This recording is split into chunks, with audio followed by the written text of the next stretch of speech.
रामकृष्ण हरी मित्रांनो, महाराष्ट्राचे डोळे ज्या क्षणाची वाट पाहत असतात तो क्षण म्हणजे दिवे घाटातला, जिथे माऊलींच्या पालखीचा एक सोहळा नाही तर डोळ्यात साठवून ठेवावा असा एक चमत्कार घडतो. लाखो वारकरी, कपाळावर बुक्का आणि तो अवर्णनीय उत्साह. चला तर मग या अविस्मरणीय सोहळ्याचा आपण अनुभव घेऊया. मित्रांनो, सकाळपासूनच दिवे घाटात एक वेगळीच ऊर्जा आहे. कडक ऊन आणि पावसाची चिंता न करता आबालवृद्ध विठुनामाचा गजल करत घाट चढायला सुरुवात करतात. घाटातली वळणं जितकी अवघड तितकाच या माऊलींच्या भक्ताचा उत्साह सोपा आणि सुकर होत जातो. मित्रांनो, दिवे घाटात येणं म्हणजे साधी गोष्ट नाहीये, त्यासाठी खूप मोठं असं पुण्य लागतं. मित्रांनो, आपण या ठिकाणी आपण पोहोचलोय म्हणजे खरंच काहीतरी पुण्यवान भाग्यशाली असणं, याशिवाय हा सोहळा अनुभवता येणं शक्य नाही. मित्रांनो, खूपदा आपण प्रत्येक वारकऱ्यांचा आपण विचार करताना बघतो की ते बोलतात की मित्रांनो, हा सुंदर सोहळा जगण्यासाठी मला नक्कीच या ठिकाणी यावर्षी यायचं आहे वगैरे.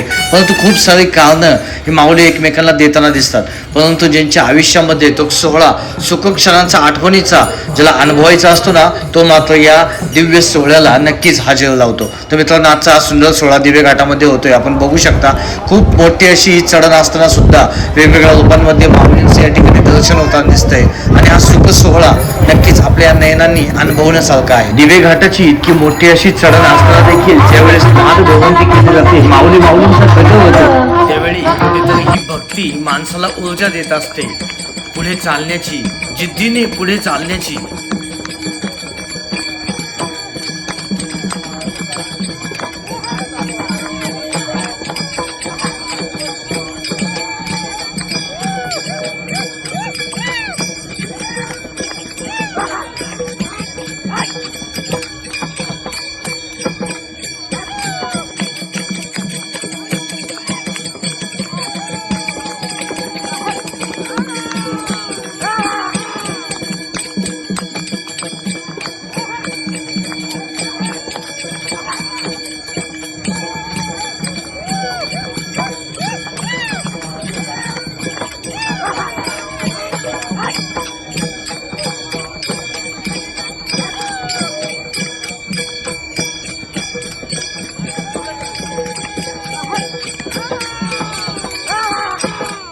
भरपूर असे विठ्ठल भक्त आज या पांडुरंगाच्या रूपामध्ये आपल्याला या ठिकाणी दिसतात.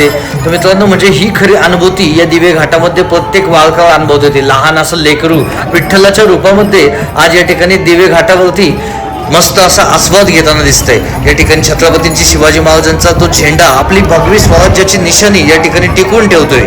सुंदर साजेल रूप तुझं विठ्ठला, हे सुंदर असं रूप बघून मित्रांनो कोणत्या वारकऱ्याला थकवा येणार आहे सांगा बरं तुम्ही. दिवे घाट ओलांडल्यानंतर विठुरायाचा सुंदर असा मोठा असा हा पुतळा ज्यावेळेस प्रत्येक वारकरी त्याच्याकडे आनंदाने बघतो, तेव्हा खरंच आतमधून ऊर भरून येतो आणि कुठेतरी विठुरायाला भेटण्याची एक वेगळीच आसमंतातून ओढ लागते. मित्रांनो,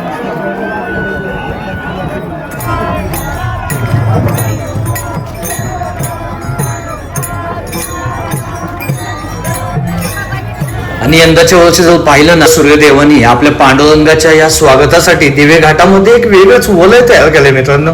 कारण हा सुख सोहळा पुन्हा नाही भावानं. ज्ञानोबा तुकोबांचा गजल करत या ठिकाणी वारकरी दिवे घाट सर करताना दिसत. या ठिकाणी मानाचा जो काय नगालखाना आहे या ठिकाणी आपल्याला जाताना दिसतोय आणि खूप सुंदर असा हा यंदाचा सोहळा आपण या ठिकाणी अनुभवतोय. मित्रांनो, दिवे घाटामधला हा सोहळा खरंच अविस्मरणीय ठरतो. कारण तुम्ही कधीही बघा की सगळ्यात सुंदर जर कोणता सोहळा म्हटला जाईल तर दिवे घाटातला, कारण की खूप अशी अवघड वळणांची ही वाट पायी एका दिवसामध्ये इतका मोठा, सर्वात मोठा टप्पा गाठणं म्हणजे खरंच खूप मज्जेची गोष्ट नाहीये. तर हा सोहळा करण्यासाठी, हा सुख सोहळा अनुभवण्यासाठी प्रत्येक वारकऱ्यामध्ये माऊलींच्या मनातली जी ताकद आहे, जी श्रद्धा आहे ती यावी लागते. मित्रांनो, माऊलींचा अश्व या ठिकाणी आलाय. मित्रांनो, दर्शन घेऊ शकता आपण. खूप सुंदर पद्धतीने या ठिकाणी माऊलींचा अश्व आणि ध्वज घेऊन आता या ठिकाणी दिवे घाटामधून चढण पूर्ण झाली आहे.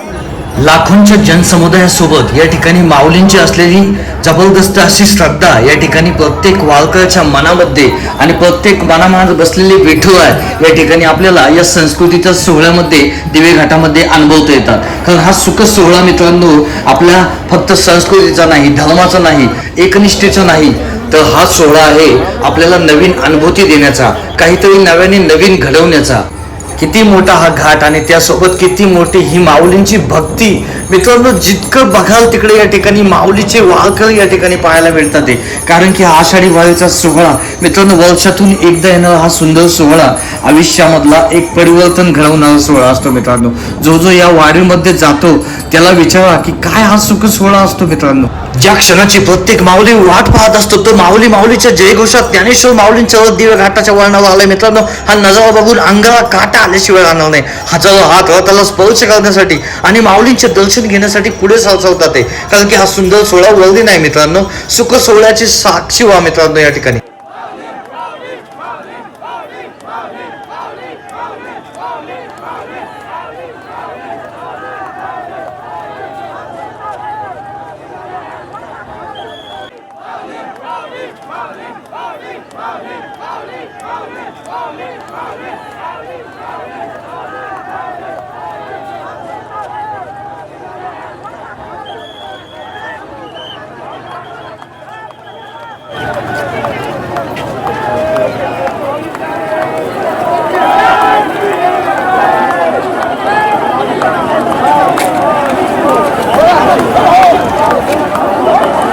लाखो वारकरी दिवेघाट सह करून पंढरपूरची अवघड वाट पूर्ण करत सासवडमध्ये येऊन पोहोचले.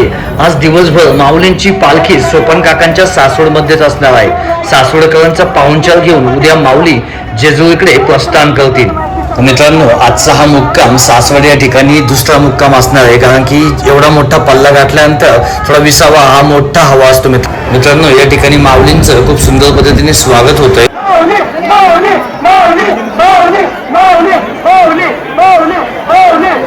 पंढरपूर वारी ही केवळ आध्यात्मिक चौकटीतील बाब नाही, तर ही वारी आपल्याला जगण्याचे भान देते, सामाजिक जाणीव देणारी आणि आपल्या संस्कृतीचा वारसा पुढे नेणारा सर्वोत्तम सोहळा आहे.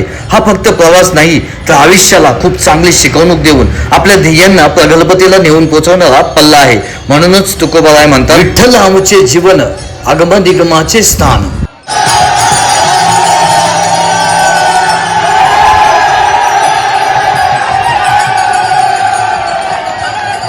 मित्रांनो, आपल्याला हा दिवे घाटातला सुंदर व्हिडिओ कसा वाटला कमेंट्स करून नक्की सांगा. आणि आवडलास तर आपल्या मित्रांना, आपल्या नातलागांना शेअर करायला विसरू नका. आणि आपला हा सुंदर चॅनलला अशाच सुंदर व्हिडिओमध्ये पाहण्यासाठी सबस्क्राईब करायला विसरू नका. चला मित्रांनो, पुन्हा भेटू अशाच सुंदर व्हिडिओमध्ये. तोपर्यंत जय जय रामकृष्ण हरी.